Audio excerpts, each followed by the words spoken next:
continue sleeping. When they Continue come, with their life. you know, and everybody just... So like life continues. Yeah, Yeah, life there's continues. a lot of activities that goes there. They have bars, they have eateries. Mm. Yes, they have Eatery or restaurant. restaurants. Sorry, Restaurants. they have restaurants. They have bucaterias. Okay, bucaterias. Yes, so they have those things around there. So for them, they're comfortable. They don't mind. And the shocking part is the way children play Pay with them. debt there. There. I'm like, even the malaria rate is rising day by day, and these children just put their Cholera, hand, malaria, cholera, typhoid. and they just put their hands in all of this. I'm like, and their parents are Parents like, oh, send this is them out to go normal. and This play. is normal. No, they say that children who play with dirt like that, they're already used to it. They can eat out of it if nothing will happen to them. People have that belief. Wow. Yeah, some people do have that belief. They say, no, it doesn't matter. It really doesn't matter. If your community looks like this, or there is something about your community that you need to draw government attention to, we do that on the Bumper Breakfast community report segment Tuesdays and Thursdays. And we had a visit to Bariga and Igomu, and this was what we saw. Thank you so much to Priscilla and Dami for doing this good job. We'll take another break. When we come back, we're moving to Apapa. I'll be back.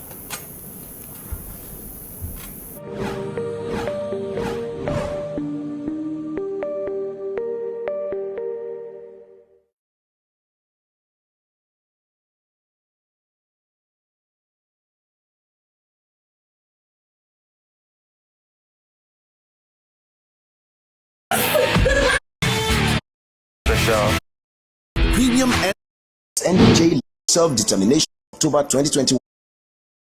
Head of Department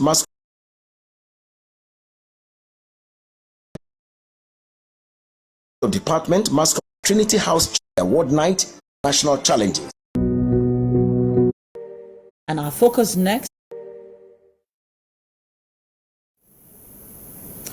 Welcome back to the Bumper Breakfast. We are still here, and our focus next is on the traffic situation in Apapa. Trucks for a while have been filling up that community, so much so as those who even live close to or live in Apapa have been finding it difficult to sometimes leave their houses or even have a way out. Onoma is back here with me this morning. It's good you mentioned that Apapa issue. I just remember that I saw a truck that was parked, and bike men were passing underneath the truck. Sincerely, it's online. They're passing underneath the truck. The passengers even came down. They bent down To pass under the truck to cross cross out to at the the other other side because there was traffic. I was like, truck, like big truck. How did you? The guy now bent his bike like this just to pass through. Like, Jesus Christ, see risks people take. to just pass under. Just to pass through because the road was blocked. It was entirely blocked. I wish we just have the video. I'll have showed you. Like people have to pass underneath because of traffic. And over the years, like even growing up, Apapa has always been that way, like traffic congestion over the years. And I'm surprised that there's still no changes. And very soon we're going to start having the younger generation, the next generation, like start giving birth. And they'll say, oh, some time ago, Apapa used to be this and that. And you see, with the Apapa we know, the Apapa we know has been the way it is. The issue of traffic gridlock in Apapa area of Lagos has been in the news for close to 2 decades now. Imagine our parents would tell us that Apapa, when I used to clear my cars, then when I used to do this, then this one. And then we're still here, we're still experiencing the same. It's like so was okay generation, okay. I don't get it. Like our papa was to grow old with traffic congestion. I'm telling you. There's no change. This is that government cannot do anything to that area. Another interesting part is Apapa inflicts this pain on the people in that community. Whether you're a business person or you're a resident within the area, you feel the pain of Apapa traffic gridlock. And it's not just the government, that is causing this. The truck operators are also doing their bits. The security operators in that exit seem to be contributing to it as well. And the federal government is taking steps. I remember the last visit of the vice president to the axis and the visit of this Minister of Transport as well to the axis. The Minister of Transport was there with the Governor of Lagos State. Everyone is talking about making Apapa better. All right, so good news, because the traffic situation in Apapa seems to be better right now. As much as the traffic situation seems to be better, at least if you're going on Surulere Road to Orile Igomo into Orile, if you're in that axis, you're going on the bridge and you're going towards Apapa, you see lesser trucks. Usually they park all the way, and by the time you get to Alaka in Surulere, you already see them, by the side of the road, parked there. It looks as if it's better because things is a bit clearer now, and we're looking at it. But in this particular video that we're about to show you, the trucks transit parks in charge of the ETO application used in the control of traffic in and around the Lagos port and its environ have said they are the ones working on behalf of the Nigerian Port Authority. Actually, they said there have been great improvement, huge improvement in the traffic situation around the area, but the transit truck operators are saying that the badges being used by Nigeria is causing disaffection amongst some of the operators in the area. Apparently, the COO explains to us in this situation what he meant when he said that 60% of the badges being used are fake. He actually said they are substandard, not totally fake, but he said that 60% of the badges being used by the Nigerian government or the Nigerian authority there are substandard. And so this is another issue contributing to the situation in Apapa. Mr. Temi Dayo Adeboye is the COO of the transit truck operators and is the one who spoke to us to tell us exactly what has been happening in Apapa, how the traffic has improved, and of course what needs to be done by the Nigerian government to achieve better results. It's a startup company that brought in a novel solution, because the problems peculiar to Apapa, I don't think they happen anywhere in the world, so we couldn't copy and paste the solution.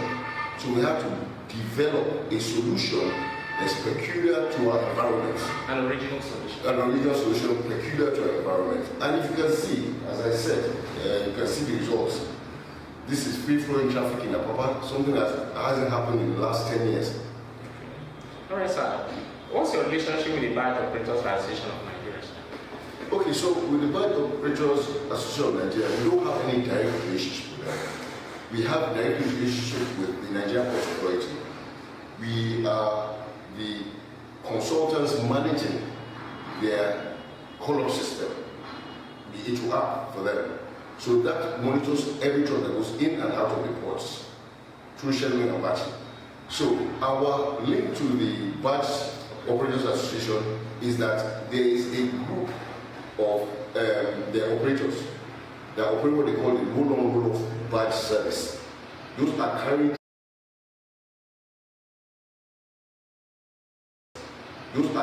trucks that have containers in them via badge into the ports.